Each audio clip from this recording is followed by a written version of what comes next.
রমজানের ওজিফা হিসাবে সারাদিনের কোন আমল করব? 24 ঘন্টার জন্য যদি একটি রুটিন পেতাম তাহলে উপকার হতো।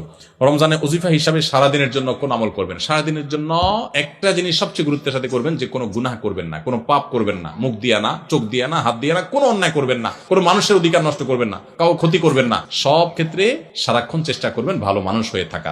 এর বাইরে বেশি বেশি কোরআন তেলাওয়াত করবেন। সবচেয়ে বেশি আমল কোরআন তেলাওয়াতের আমল। রমজান মাস কোরআন নাজিলের মাস, সেজন্য কোরআন তেলাওয়াত বেশি বেশি করবেন। এর বাইরে সুবহানাল্লাহ, আলহামদুলিল্লাহ, লা ইলাহা ইল্লাল্লাহ, আল্লাহু আকবার, ইস্তিগফার করবেন। মনে মনে হাঁটতে হাঁটতে আল্লাহর সাথে কথা বলবেন, দোয়া করবেন। এই জিনিসগুলো বেশি বেশি করবেন। এর বাইরে রুটিন যদি চান আমার কাছে, তো আমি বলবো ভোর রাতে যখন খেতে উঠবেন, খেতে উঠলে 10টা মিনিট 20টা মিনিট হাতে রাখবেন। আগে খানা শেষ করে এরপরে একটু আল্লাহর কাছে দোয়া করবেন, অথবা আগে দোয়া করে তারপরে খানা খাবেন। একটু ভোর রাতে দোয়া কবুল হয়, এটা সারা বছর আপনি পারেন না। রমজানের সুযোগ আসে, এই সুযোগটা হেলায় হারাবেন না। এই টাইমে আল্লাহ তাআলা যেচে যেচে মানুষকে দোয়া কবুল করেন। আমি এর আগে বিভিন্ন জায়গায় বলেছি, বাংলাদেশের একটা প্রসিদ্ধ এবং প্রথম সারির একটা বিজনেস প্রতিষ্ঠানের এক ভাই, তিনি আমাকে তার অফিসে দেখা হওয়ার পর কিছুদিন আগে, আজকেও তাদের অফিসে আমি গিয়েছি একটা কাজে, তো আমাকে দেখা হওয়ার পর বলছে, ভাই একটু আসেন। ওনার অফিসে উনি বসালেন, চা খাওয়ালেন, এরপরে বললেন যে ভাই আপনার একটা আলোচনা থেকে আমার জীবন পরিবর্তন হয়ে গেছে। আমি বললাম কি? আমি বলছি কোনো ভালো কাজ শুরু করছে। উনি বলেন না ভাই, কাহিনী ভিন্ন। কাহিনী হলো, আমার এমন এক রোগ হয়েছে, এই রোগের জন্য দেশের সকল ট্রিটমেন্ট তো আমি নিলামই, দেশের বাইরেও বহু ট্রিটমেন্ট করেছি, কিন্তু কোনোভাবে আমার রোগ ভালো হয় নাই এবং আমার ট্রিটমেন্ট হয় নাই। আমি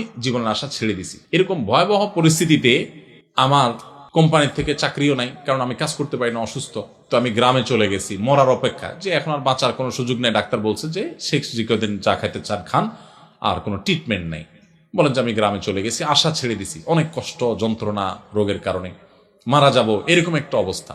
হঠাৎ করে আপনার একটা ভিডিও দেখলাম, ভোর রাতে তাহাজ্জুদের সময়ের দোয়া আল্লাহ ফিরিয়ে দেন না। তখন আল্লাহর কাছে চাওয়া শুরু করলাম। প্রতিদিন ভোর রাতে উঠে কান্নাকাটি, দোয়া, মুনাজাত, খুব চোখের পানি ফেলা। আল্লাহ, সবাই যেটা পারে না তুমি সেটা পারো, দোয়া করতে শুরু করলাম। উনি বলেন, হঠাৎ করে একদিন তাহাজ্জুদের সময় উঠে খুব দোয়া কান্নাকাটি করলাম, খুব সিজদা করলাম, খুব চোখের পানি ফেললাম আল্লাহর কাছে, চিৎকার করে বাচ্চা পোলা মতো কাঁদলাম। বলেন যে হুজুর, বিশ্বাস করবেন, ওই দিন তাহাজ্জুদ পড়ে শেষ করার পর থেকে আমার শরীর থেকে সমস্ত রোগ উধাও হয়ে চলে গেছে। আজকেও তার সাথে দেখা করে আসছি। ইন্টারেস্টিং বিষয়, আজকেও ওই লোকের সাথে আমি দেখা করে আসছি, একটা কাজে গেছিলাম তার অফিসে। আজকেও ওই ভাইটা আমাকে বললেন যে ভাই, এরপর আমি শুধু সুস্থ হয়েছি তা না, আমি আমার কোম্পানিতে আবার ফিরে আসছি। আগে যে ডিউটি ছিল আমার প্রমোশন হয়ে ডিউটি আমার আরো বাড়ছে, এবং আমার কোম্পানির চেয়ারম্যান সহ সবাই আমাকে আরো বেশি আস্থা রাখে। ওনার সামনে থাকা পিয়ন অন্যান্য লোকদেরকে আমার সামনে ডেকে বলতেছে, এই তোমরা বলো, আমি আগে যে বদমেজাজি দেখাইতাম, আছাড় পিছাড় করতাম, রাগ জাহির করতাম, আমার এগুলো আছে এখন? বলে না স্যার, এগুলো কিচ্ছু নাই এখন। শুধু সুস্থ হয়েছে না, আজীবন আমল পরিবর্তন হয়ে গেছে। ভাইরা আমার, এই ভোর রাতের দোয়া বড় গুরুত্বপূর্ণ।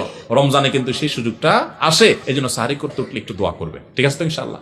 এরপরে ফজর নামাজ পড়ে পারলে একটু তেলাওয়াত করে ইশাক করে তারপরে দরকার হলে ঘুমাবেন, আর দরকার না হলে নাই। এবং ডিউটিতে যখন যাবেন, ডিউটিতে কোনো ফাঁকি দিবেন না, পথে কারোর ক্ষতি করবেন না, কাউকে খারাপ কথা বলবেন না, আজে বাজে জিনিস মোবাইলে দেখবেন না, হারাম থেকে বেঁচে থাকবেন। জোহরের ওয়াক্ত হলে টাইম মতো নামাজ পড়বেন, আবার আসর ওয়াক্ত হলে টাইম মতো নামাজ পড়বেন। বাসায় এসে স্ত্রীর সাথে ইফতার বানানোতে সাহায্য করবেন। শুধু মুসে তাও দিয়ে বসে থাকবেন না যে আনবে আর বসে বসে খাবো, একটু কাজ কাম করবেন। নবী সাল্লাল্লাহু আলাইহি ওয়াসাল্লাম মেয়েদের কাজে সহযোগিতা করতেন। এরপরে আগে ইফতার আগে একটু দোয়া করবেন। ইফতারের পরে সকাল সন্ধ্যার দোয়া দুরুদ ইত্যাদি পড়ে তারাবিতে চলে যাবেন। তারাবিতে সুন্দর করে মনোযোগ দিয়ে কোরআন তেলাওয়াত শুনবেন। তারাবিতে কি পড়েন, হাফেজ সাহেব কি পড়েন, সেটা তো আপনি শুনেন, বুঝেন না। এই জন্য একটা বই আমি লিখেছি এবছর, নতুন আমাদের বের হয়েছে, তারাবির সালাতে কোরআনের বার্তা। একটু দেখে নিতে পারেন যাওয়ার আগ দিয়া, যে আজকের তারাবিতে হাফেজ সাহেবরা যে পারা পড়বেন, সে পারাতে আল্লাহ কি বলছেন। 3-4 পৃষ্ঠা এখানে দেওয়া আছে, দেখে নিলে আপনার তারাবিতে আপনি আলাদা একটা তৃপ্তি পাবেন।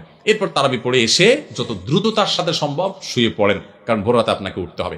এভাবে আপনি পুরো রমজান মাস গুনাহমুক্ত থাকার চেষ্টা করেন, হারাম মুক্ত থাকার চেষ্টা করেন। অন্য আমল করতে না পারেন, এটা হবে সবচেয়ে বড় সার্থকতা ইনশাআল্লাহ।